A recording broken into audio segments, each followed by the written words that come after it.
Our top 10 finalists for the Heisman Trophy as of the college football preseason are going to be announced in this video, but right before that, we're going to go ahead and go over some honorable mentions. And these are just the guys that we think kind of deserve to have their name in the conversation, but realistically probably are not winning the Heisman Trophy this year. The top line, you got your defensive players, Caleb Downs out of Ohio State, TJ Parker out of Clemson, and Peter Woods also out of Clemson. Arguably the three best defensive players in the country, but it's been a very long time since the Heisman Trophy went to a defensive player, unless you're counting Travis Hunter last year, which, given that he played both ways, I don't think it completely counts. So those guys are going to fall into the honorable mentions category here. And on the bottom, you have Nick Singleton from Penn State, the returning running back, one of the leaders on this offense, along with two quarterbacks that will be on high-powered offenses on contenders in Dante Moore out of Oregon and Julian Sayin out of Ohio State.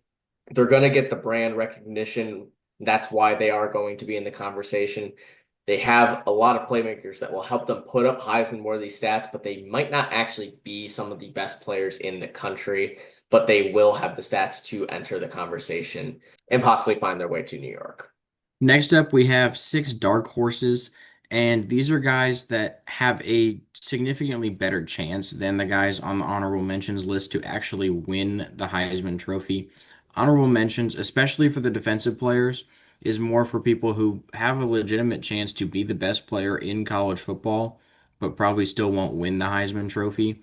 Whereas the dark horses are guys who actually do have a chance to go get it. First up is Eli Holstein from Pittsburgh. Had a really solid season last year, but the Panthers finished on a very long losing streak, losing their last six games. I think that if they have a solid season this year, then he has a legitimate chance to maybe get up here into the conversation. You got Devin Dampier for Utah. Again, if the Utes have a really strong season, maybe make a push towards the playoffs. He's a dual threat quarterback. That's another thing that's going for him. He could get his name into the conversation. And then Blake Horvath, his name has also been floated around. The quarterback for Navy. He had a very solid season last year. Could be one of the first Service Academy players to win a Heisman Trophy in a very long time. There's also Josh Hoover, the starting quarterback returning for TCU, and he actually had similar numbers last year to Garrett Nussmeier, who was in Heisman conversations last year as well. And if he's able to produce just as well this season, despite having some new wide receivers coming in, that he could easily find himself in the Heisman conversation if TCU has a successful season. You have Drew Aller as well. Penn State, one of the favorites to win the college football playoffs this year. And with Drew Aller returning for another season with so much returning production on the offensive side, he will have the ability to produce. He will have the wins and the stats, just about everything you need to potentially win a Heisman. It's just going to actually depend on if he can get the job done. Last year, he was a bit on and off in some of the big games. If he can step it up against some of those better opponents, then he might have a shot at winning a Heisman. And the same can go for the last person in our dark horse section in Fernando Mendoza, transfer quarterback now at Indiana. He's expected to be one of the best quarterbacks in the upcoming NFL draft. And we saw Curtis Rourke do very good things under Curt Cignetti last season, leading Indiana to a college football playoff appearance. If Indiana can do the same thing this year with a slightly harder schedule, and Fernando Mendoza is the reason behind that, then similarly to Drew Aller, he could find himself in New York competing for a Heisman. But the odds of Indiana having similar success to last season are a little bit slimmer. And even though Elijah Surratt is going to be a huge weapon for Mendoza, it's not going to be enough to get him into our top 10. At number 10 is going to be Sawyer Robertson, quarterback for the Baylor Bears. Baylor is one of our dark horses in the Big 12, and that's one of the main reasons that Robertson is up here. He had a really good season last year as well, lots of returning production, so I think that Baylor has a really good chance to be good, and therefore could maybe even bring Sawyer Robertson up into the Heisman conversation if they have as good a year as we are expecting them to, then I think he'll definitely be in the top 10 because they're going to need him in order to do it.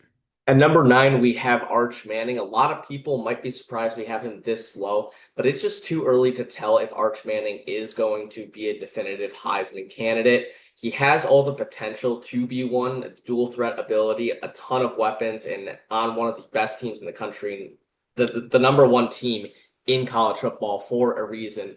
But until I see Arch Manning play with the offense built around him against some of the best teams, I can't really justify putting him much higher in our top 10, but the talent is there to warrant putting him in this top 10.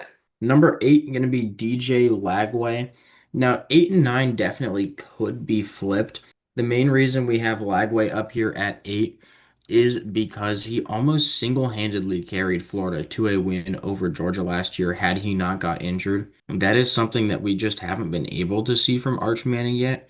He could very easily prove us wrong early on in the season if the Longhorns go on the road and beat Ohio State in week one. Then I think Arch Manning easily jumps ahead of DJ Lagway and potentially some of these other candidates we have on here. But for now, I really think that Florida has a chance to be great this year. I think DJ Lagway is going to be a huge part of that. And he's going to have plenty of opportunities with their difficult schedule to have some solid Heisman moments this season.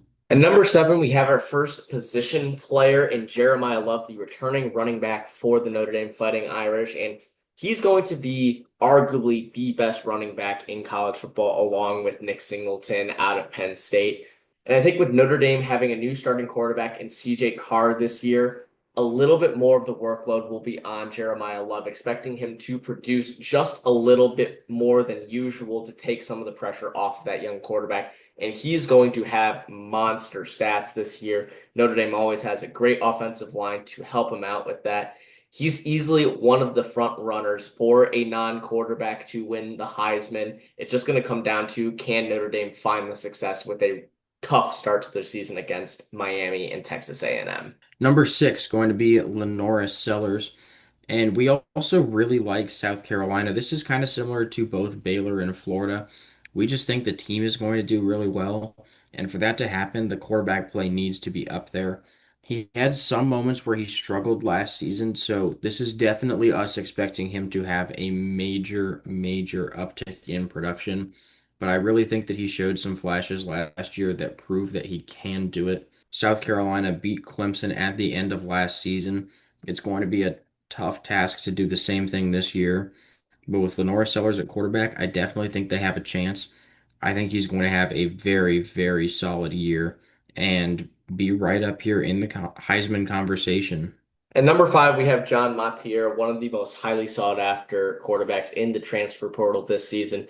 And with him being on Oklahoma with such a tough schedule, but a brand new offense that looks very, very tough to stop with the addition of Jaden Ott, I think John Matier is going to have absurd stats, a dual threat quarterback. And even though it is a tough schedule and he might struggle at times, if he's able to lead Oklahoma to a winning season and possibly even in contention in the SEC, even if they don't make the SEC championship game, the storyline is going to be there with the stats for John Matier to find himself in our top five.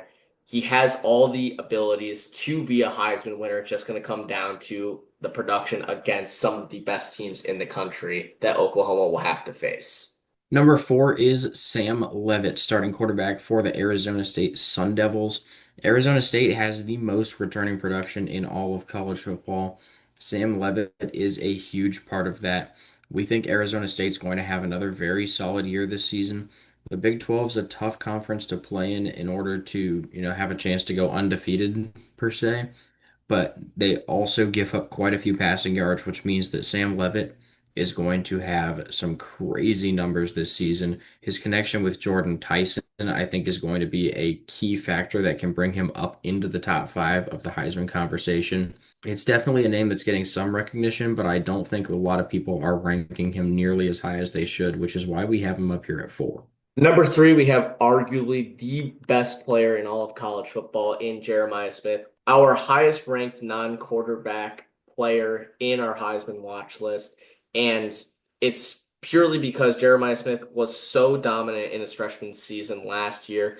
And with Julian Sayin as his quarterback, he's going to need a huge weapon to bail him out in certain situations. And Jeremiah Smith is that guy. He's going to put up those absurd stats that he did last year. It's not going to matter what defenses throw at him. He's still going to produce.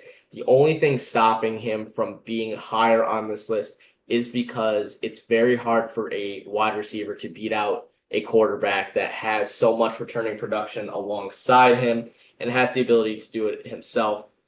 But there is a reason why Jeremiah Smith is at number 3 because he truly is the best player in college football. Number 2 is Garrett Nussmeier, and I think LSU is going to have a very good year this season. They have a great wide receiver room for Nussmeier to throw to. He had great stats last season. I just think this seems like the perfect year for LSU to have their first Heisman winner since Jaden Daniels. And he is following the pattern that both Joe Burrow and Jaden Daniels took by being a returning senior quarterback. It's his last year in college football. He's going to the NFL next season. He had great stats the year before. The other guys, not as much, which honestly puts him in an even better position than both of them were going into their season where they won the Heisman Trophy.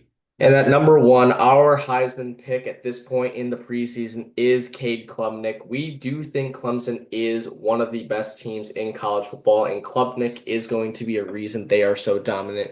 Dual threat ability, having an elite wide receiver room, and just a great team overall. It's really a toss-up between him and Nussmeier, but we just think Clemson will have a little bit more success during the regular season. So Klubnik will have the record to beat out Nussmeier, and even if the stats are a little bit comparable, I think Klubnik's dual threat capability is going to be the difference between him and Nussmeier. It's going to be a tough battle between these two at this point in the season. We'll see how it shakes out once games are actually being played. These two face off in week 1 as well. That'll be the real battle and comparison between these two and who will be the front runner for the Heisman Trophy for the rest of the season. But for right now, Cade Klubnik of the Clemson Tigers is our Heisman favorite this season. So thank you guys for watching. Please make sure to like and subscribe so you don't miss out on any more of our content, and we will see you in the next video.